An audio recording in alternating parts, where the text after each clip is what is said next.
Predsednik Robert Vidoni, čestitamo vam ob napredovanju v elitno ligo. Na začetku sezone ste pravzaprav izjavili, da je vaš cilj obstanek.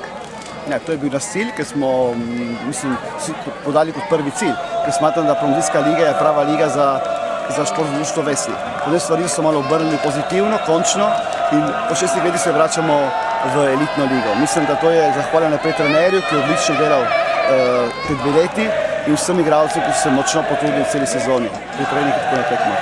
Kdaj ste začeli pravzaprav verjeti, da vam lahko uspe veliki met? Mislim, v marcu, mesecu, v aprilu, bi rekel, ko smo manjkalo 4 tekme do konca, smo začeli resno verjeti, da lahko gremo v elitno ligo. In bilo škoda, da ne bi šli, ker smo res takrat bili v pravi formi. Vaš uspeh je še dodatna motivacija za ves slovenski nogomet v Italiji. V vašem izboru je kar 7 nogometašev, ki so zrasli v mladinskih združenih ekipah. Odkar ste vi predsednik, ste dosledno držali načela vključevanja mladih v člansko ekipo. Ja, to je bil naš cilj, ko smo izpadli iz elitne lige, smo se tega držali in mislim, da največje zadovoljstvo za športno društvo Vesna, da letos smo napredovali z veliko igralcev, ki so prav Slovenci, pa poleg tega tudi domačini iz Križa. In to mislim, da je največje zadovoljstvo za športno društvo in tudi za mene osebno. Kaj pa sedaj? Ali lahko ta ekipa uspešno igra v elitni ligi? Ko sem prej povedal za televizijo, Koper in Slovenski raj, mislim, da ja.